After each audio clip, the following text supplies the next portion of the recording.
وَاسْتَقْبِلُوا أَمْوَاجَ الْبَلَاءِ بِالدُّعَاءِ وَالتَّضَرُّعِ، جب مصیبتوں اور اذیتوں کے طوفان تمہاری طرف منہ کھولے ہوئے آئیں تو اس وقت اللہ سے آہوزاری کرو، اللہ کی حضور دعا کرو، التجا کرو اور اللہ سے مدد مانگو۔ وہ بلاؤں کے رخ کو موڑ دے گا، وہ مصیبتوں کے رخ کو پلٹ دے گا تمہاری جانب۔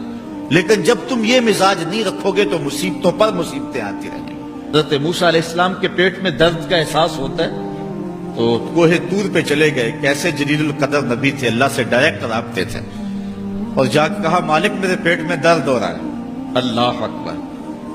گھر کے نجی معاملے بھی رب سے ڈسکس کرتے تھے، اور کوئی جو ہے وہ ایسی چیز ہوتی وہ بھی رب سے ہی عرض کرتے تھے۔ کہا میرے مالک میرے پیٹ میں درد کا احساس ہو رہا ہے، دوائی کی پوری لینی ہے، تو وہ بھی جا کے کوہ طور سے رب سے ہی لیتے تھے۔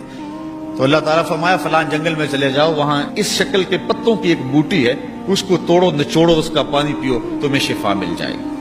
حضرت موسیٰ علیہ السلام گئے اور جا کے بوٹی کو توڑا نچوڑا، پانی پیا، شفا ہو گئی۔ کچھ عرصہ بیتا، دوبارہ اسی طرح کا درد جاگا۔ اب نسخہ تو ذہن میں تھا، کوہ طور پہ نہ گئے، اس جنگل میں چلے گئے اور جا کے بوٹی کو توڑا، اس کے پتے نچوڑے، پانی نکالا، پیا، لیکن درد اور زیادہ بڑھ جاتا۔ پھر دوبارہ آئے کوہ طور پہ، کہا مالک میں نے اسی درد پہ دوبارہ وہی بوٹی کا پانی پیا ہے، لیکن درد بڑھ گیا ہے۔ کہا موسیٰ اب جو آئے ہو کوہ طور پہ پہلے ہی آ جاتے۔ تو عرض کی مالک بوٹی بھی وہی اور درد بھی وہی۔ فرمایا سب کچھ وہی ہے، لیکن پہلے میرا حکم تھا، اب میرا حکم ساتھ شامل نہیں تھا۔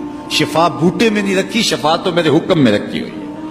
اس لیے ڈاکٹر کے پاس جاؤ، حکیم کے پاس جاؤ، لیکن شفا اللہ سے مانگو، کہ شفا ہمیں دینے والا وہ ہے۔ وہ ایک وسیلہ ہے، ایک ظاہری طریقہ ہے۔ حضور علیہ الصلوۃ والسلام اللہ اکبر کیا خوبصورت ارشاد فرما رہے، حسنوا اموالکم بالزکات، اپنے اموال کو زکات سے پاک کرو، وداووا مرضاکم بالصدقہ، اور اپنے مریضوں کا علاج صدقے سے کرو۔ حضور علیہ السلام نے ارشاد فرمایا کہ بندہ کہتا ہے میرا مال، اس کے مال تین ہیں۔ ایک مال وہ جو اس نے کھایا اور ضائع کر دیا، دوسرا اس کا مال وہ ہے جو اس نے پہنا اور پرانا کر دیا، اور تیسرا اس کا مال وہ ہے جو اس نے آگے بھیج دیا۔ فرمایا باقی اس کے وارثوں کا ہے، اس کا نہیں ہے۔ اس لیے ہم راہ خدا میں خرچ کرنے کا مزاج بنائیں، اس سے مال گھٹتا نہیں ہے، اس سے مال بڑھتا ہے۔ بلکہ جب راہ خدا کے اندر ہم خرچ کرتے ہیں تو ہمارا جو دوسرا مال ہے وہ بھی پاک ہو جاتا ہے۔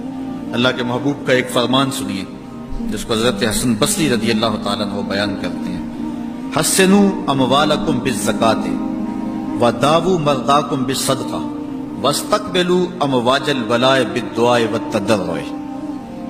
فرمایا کہ اپنے مال کو، اپنے اموال کو زکوٰۃ سے پاک کرو، اور اپنے مریضوں کا علاج صدقے سے کرو، اور جب مصیبتیں اور بلائیں تمہارا رخ کریں تو پھر دعا سے اور اللہ کے حضور زاری سے اللہ کی مدد چاہو۔ آج ہم صدقے کا مزاج بہت کم کر چکے ہیں۔ اسی زمانے میں ایسا ہوتا تھا کہ جب کوئی بیمار ہوتا تھا تو سب سے پہلا کام لوگ یہ کرتے تھے کہ صدقہ دیا کرتے تھے، ڈاکٹر کے پاس پھر جایا کرتے تھے، حکیم کے پاس پھر جایا کرتے تھے، سب سے پہلے اس کی جان کا صدقہ دیا کرتے تھے۔ صدقہ قضا کو بدل دیتا ہے، تقدیر کو بدل دیتا ہے۔